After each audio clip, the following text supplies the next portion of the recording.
Good evening all, I'm Nathan here with my wonderful wife Laura. Hello. And we're here to do a review of the board game Yali. Yes, it's the game that keeps you on the ball. Yeah, so I suppose the closest thing it would be to is maybe like drafts or checkers in sort of... Yeah, a little bit. but it's actually quite a pretty neat game. Though. Yeah, it's got a balance element that kind of determines whose turn it is. Yeah, so it depends on if it's tilting to left or right, whose turn it is, and then you have to sort of make intelligent moves to try and keep that tilt in your favour. Yeah, so you want to get all of your coloured little metal balls from the side you start on across to the end zone on the opposite side. And whoever does that first and gets all their balls across first wins. The winner, yeah. Forgive me if I sound a little bit weird. I've been sick recently. So here's the manual. There's not a whole lot to it. It's more about strategy and things like much. that. It's like, you know... menu. It's not a menu, manual. It's like chess is easy to learn what each piece does, but there's so much more in terms of... Yeah. So I'm just going to get the balls out. So these use two like coloured ball bearings as their moving pieces. Yep, this is the bottom of the playing board, and there's a little storage area. So you have a gold and a silver. They're quite heavy, like they are real metal. Yeah. Let's get all these out first. Hang on, I've got one of your gold ones. I didn't realise we were getting the different colours. I thought we were just pulling them all out. Nope. Okay. So then, of course, you put this back on, because if you don't, it won't tilt. Yep, and you've got little rubber feet on like the little legs as well, so it won't like slam down when it goes backwards and forwards. It just protects your surface. All right.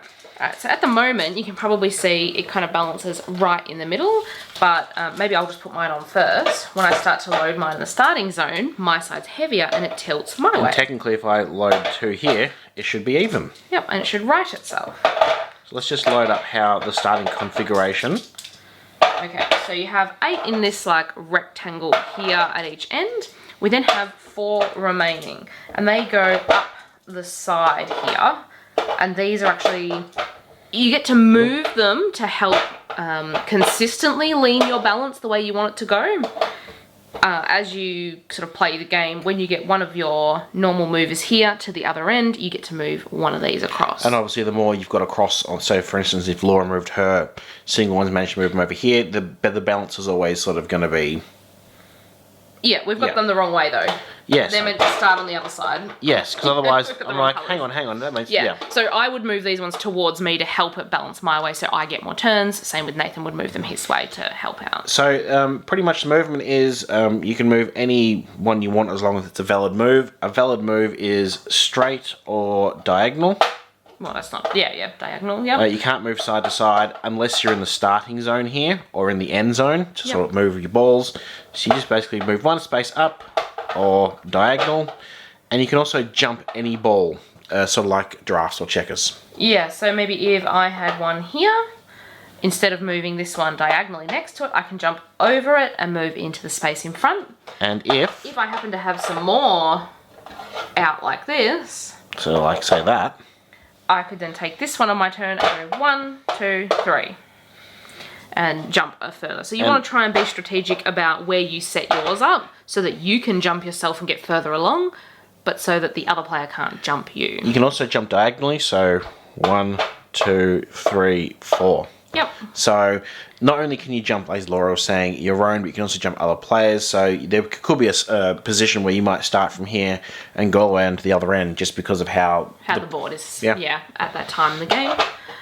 That's really all there is kind of to it. And then you just, for the tilt, this is how you determine whose turn it is. So at the moment, it's nobody's turn, just whoever you determine is starting, I think. If I had some more moved along, you see it's gone clunk. It's now on Nathan's side. That determines it's the end of mine. So I go here, and then I might here, jump. And Nathan's going to try and do as much as possible to help himself without tilting it back to my turn. So then I'd keep on moving. It's still tilted my way, so I can keep moving. Still tilted. Still, yeah.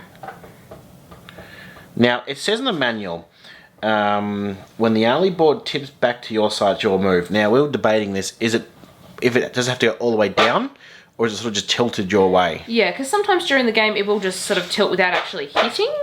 It doesn't happen often. It depends on the surface you're on, so would probably recommend playing on a hard surface, Yeah. not like carpet, My- just to avoid any disputes. No, I think it's my turn. No, it's I not. mean, I think we determined that it has to be completely down. Completely down. Yeah. So basically, I could keep on going and move there. Now, we should mention each turn when you are moving, you're actually meant to pull it down as you move it, and then you let it go to see where it tilts back to. Yeah. Yeah. So Because then- otherwise, if you don't do that, it might stay when it shouldn't one way. And then obviously, because I did that and it tilted on you, it's your turn. Yep. So you basically keep on going until, let's say... Until you get everything to the other end. So let's say I got... Oh, great, I got one into the end zone. Yep. So then I can move one of these side balls, one space, same rules. If that one was here, I could jump it. But you can only move one ball, one space. Every time you get one of yours across. And that then helps alter, like we said, the balance. So if Nathan had like these three here, it's more likely to be his turn. So, but again, that can all go pear-shaped as well. We've been sort of at a point before where it is mostly tilted Nathan's way, but then the way my pieces and his were on the board when it was my turn, I managed to jump and get several across all in one go. Yeah, so you just keep going until it tilts. If you reach the end with one of your balls, you just start moving another one. And the manual actually says there's a specific way you can move to always win, but they're not Yeah. going to spoil it. So it reminds me of the Mario Party minigame where you got to hit the blocks 1 or 2 for the beehive, and if you do it in a certain way, then you're always guaranteed to win or lose. Or the matchstick game, you can take X amount of matchsticks away. Whoever's left with the last one loses. So yeah, it's quite a challenging game to get my head around which balls I should move and how I should move them. Yeah, I mean, if you're just playing for fun, you just go, oh, I'll move that one, I'll move that one, then that's fine. If you are looking at the strategy side, then you've really got to think about not only which ones you move, but how far you move them before it's going to tilt back, which layout you move them in. You know, you don't want to set yourself up so that someone can come along and they think, aha, I'm going to jump over a whole bunch of them, because you don't want to help the other person. So there's a lot of thought that goes into it if you're taking it seriously. There's 2 things I want to mention. There's an advanced rules for advanced players. You just put 3 marbles along here instead of 4.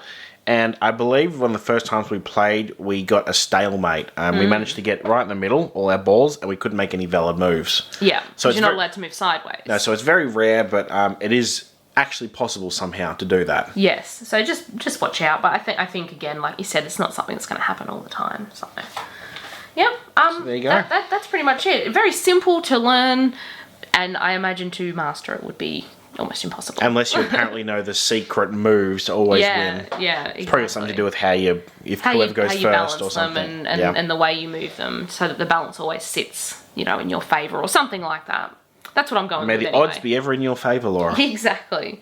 If you enjoyed watching this video, give us a thumbs up. Let us know in the comments section down below if you like games like this that you can really, sit there and think about and put that strategy into or not.